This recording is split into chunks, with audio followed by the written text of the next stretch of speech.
Pero antes de la aparición del motor de combustión interna, surgió otra nueva máquina para ayudar a mover el mundo que no quemaba combustible.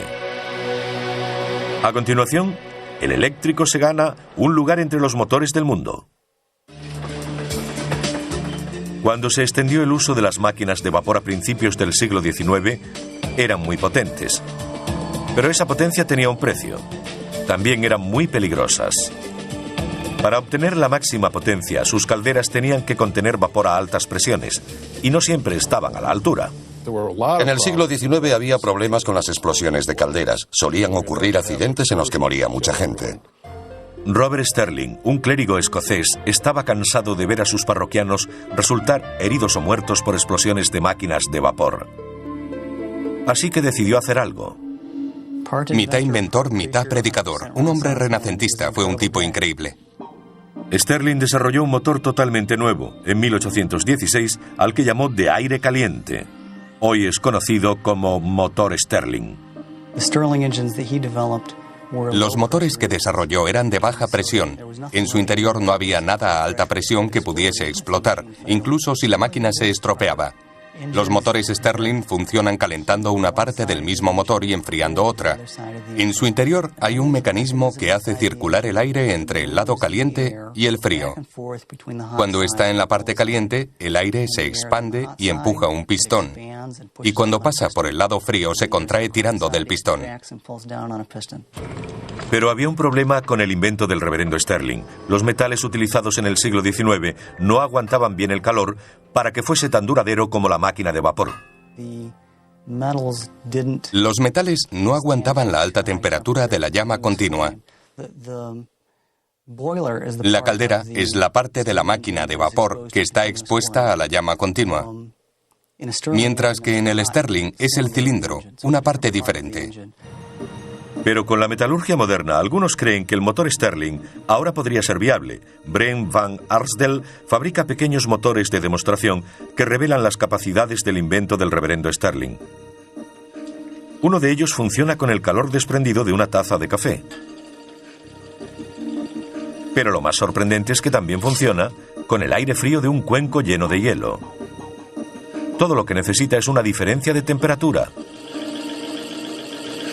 Lo único que hay que hacer es mantener una parte fría y la otra caliente. Funcionan en cualquier sitio donde sea posible mantener la diferencia de temperatura. Este motor Sterling puede funcionar con el calor de la palma de la mano. Durante décadas se ha intentado poner motores Sterling en vehículos y aún no es viable. Son caros, mucho más que los alternativos de gasolina o diésel. Y es muy difícil que sean eficientes debido al continuo cambio de régimen, ya que el conductor va reduciendo o acelerando.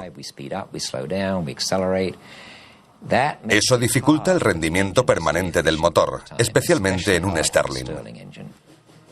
El vapor y los motores Sterling del siglo XIX pronto tuvieron un nuevo competidor que ayudó a impulsar la revolución industrial. Y hoy aún sigue con nosotros. No tenemos máquinas de vapor en nuestras casas, pero sí muchos aparatos eléctricos. Mire a su alrededor, verá que tiene cantidad de ellos. Relojes, aire acondicionado, equipos de música, vídeos, ventiladores, aspiradoras, batidoras. Y por supuesto no olvidemos el cepillo de dientes. Todos son accionados por motores eléctricos. Sin ellos ni siquiera podríamos hacer esta entrevista. Más valdría quedarse en la cama, salvo que uno quisiera volver a los días de los carros y los caballos. A diferencia de la mayoría de los motores que utilizan algún tipo de combustión para crear calor, el eléctrico funciona por un principio completamente diferente. Cuando la electricidad fluye a través de un cable, se crea un campo electromagnético. Ello significa que temporalmente ese cable se convierte en un imán. Y cuando se corta la electricidad deja de serlo. Si se conecta al revés, se invierten los polos. Y esto es lo que repetidamente hace un motor eléctrico usando la fuerza magnética para crear movimiento. Crea un campo magnético. Se mueve como Doug y yo lo estamos haciendo. La corriente pasa por el campo magnético y por la bobina, haciendo que esto gire. Naturalmente, los motores eléctricos necesitan electricidad. Así que su historia comienza con los pioneros de este campo. En 1824 Michael Faraday patentó la corriente continua y su motor. En 1888 el excéntrico genio Nikola Tesla patentó la corriente alterna y el suyo. Hoy en día ambos están en uso. Si funciona con pilas es de corriente continua, si se enchufa en la pared es de corriente alterna. Tesla fue el primero que introdujo el concepto de corriente alterna, que consiste en el cambio de polaridad 50 o 60 veces por segundo. Pero Edison no creía en ello y despidió a Tesla, que fue a trabajar con George Westinghouse. Tesla estaba en lo cierto. La corriente alterna podía ser transportada a muchos kilómetros, mientras que existían limitaciones significativas para la distribución de corriente continua. George Westinghouse adquirió las patentes para el sistema de corriente alterna de Tesla y en 1891 montó la primera línea de corriente alterna de alta tensión en California, conectando San Antonio Canyon con Pomona y San Bernardino. En 1894 Westinghouse empezó a fabricar otro de los inventos de Tesla, el motor de corriente alterna. Los primeros equiparon a algunos de los coches primitivos junto con las máquinas de vapor y los motores de combustión interna que usaban combustible como la gasolina para mover un pistón. No creo que nadie supiera, al menos durante la primera década de la existencia del automóvil, cuál sería el ganador. Alrededor de 1912 finalmente se impuso el motor de combustión interna. Irónicamente, gracias a la adición de uno eléctrico, al que se llamó motor de arranque. Esa era exactamente su función, dar el primer impulso a los pistones sin que el conductor saliese despedido, o peor. Hasta entonces había que hacer girar el motor para que arrancara. No solo era difícil, sino peligroso.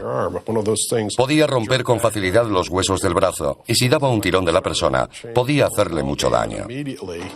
Sin embargo, el motor de arranque lo cambió todo, marcando la desaparición del automóvil eléctrico y el de vapor. Como con la manivela, el motor de arranque iniciaba los ciclos de compresión y combustión necesarios para que el motor funcionase por sí solo. Algunos de los mayores motores eléctricos se hicieron para los ascensores. En 1933, Westinghouse construyó los más rápidos del mundo para el Rockefeller Center de Nueva York. En 1972, instaló los ascensores en el que era por aquel entonces el edificio más alto del mundo, la Torre Sears, en Chicago. En la década de los 90, el motor eléctrico regresó al mundo automovilístico cuando la General Motors presentó el EV1. Muy ligero de peso y con un fuerte chasis rígido, además tenía una de las carrocerías más aerodinámicas jamás fabricadas. Hay quien dijo que fue construido como un avión más que como un coche. Fue un fracaso y se canceló su producción en el 2000. Como sucede con todos los coches eléctricos, el problema es su limitada autonomía entre recargas. Si uno tiene prisa y solo puede recorrer 160 kilómetros parando 8 horas para recargar la batería, mejor se compra un carromato. No creo probable que en 10 o 20 años los vehículos eléctricos compitan con los estándar.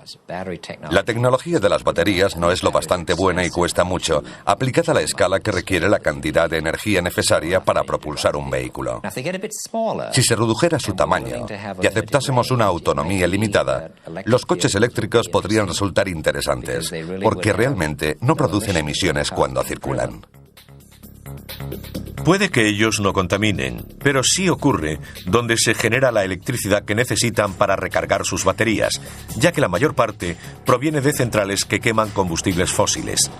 Como los vehículos eléctricos precisan baterías de duración limitada o líneas aéreas a las que conectarse, han tenido más éxito en el transporte público que en el privado. Ciudades como Los Ángeles introdujeron los primeros tranvías eléctricos a principios del siglo XX. Y en algunas ciudades todavía existen. Prácticamente todos los sistemas de metro y de transporte ferroviario ligero usan motores eléctricos. ¿Por qué llamamos motores eléctricos al resto de máquinas que impulsan nuestra vida cotidiana?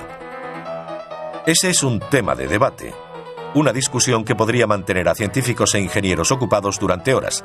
A veces se refieren a él como el gran debate.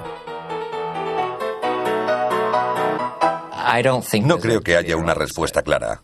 Técnicamente usamos la palabra motor para designar a un dispositivo que toma energía de alguna fuente, como un combustible, y la convierte en energía que podemos utilizar para accionar algo.